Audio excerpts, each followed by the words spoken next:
పశ్చిమ గోదావరి జిల్లా వైఎస్ఆర్సీపీ భీమవరం నియోజకవర్గ ఇన్ఛార్జ్ చినిమిల్లి వెంకటరాయుడు నివాసంలో మాజీ మంత్రులపై జరిగిన దాడులను ఖండిస్తూ విలేకరుల సమావేశం ఏర్పాటు చేశారు. మాజీ మంత్రి అయిన కాపు నాయుడు, అంబటి రాంబాబుని, జోగి రమేష్ని ప్రజాప్రతినిధులపై వారి ఇళ్లపైన దాడి చేయడం, వాహనాలు ధ్వంసం చేయడం ఈ సంస్కృతికి దేనికి దారి తీస్తోంది ప్రజలు గమనించాలని కోరారు. వాళ్ళు చేసినటువంటి అవకతవకలకి భిన్నంగా ఏదో ఒకటి రకమైనటువంటి ఎలిగేషన్ సృష్టించి ప్రజల యొక్క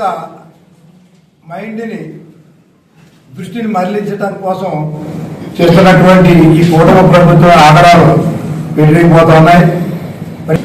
ప్రజలు చీ అన్నారేమో అని ప్రజల యొక్క దృష్టి మరలించడం కోసం ఇవాళ అంబటి రాంబాబు గారి మీద కానివ్వండి, జోగి రమేష్ గారి మీద కానివ్వండి, అంతకుముందు ఉన్నటువంటి ఇంకా 5-6 రోజుల నుంచి ఏదైతే క్లీన్ చిట్ వచ్చిందో ఆ రోజు నుంచి కూడా ఏదో చోట ఏదో ప్రాంతంలో ఎలిగేషన్ సృష్టించి ప్రజల దృష్టిని మళ్లించడం కార్యక్రమం జరుగుతూ ఉంది.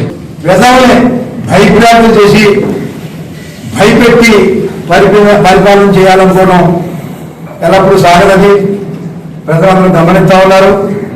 మీరు ఎన్నికల ముందు ఎన్ని వాగ్దానాలు చేశారు, మీరేమి అమలు జరుపుకున్నారు.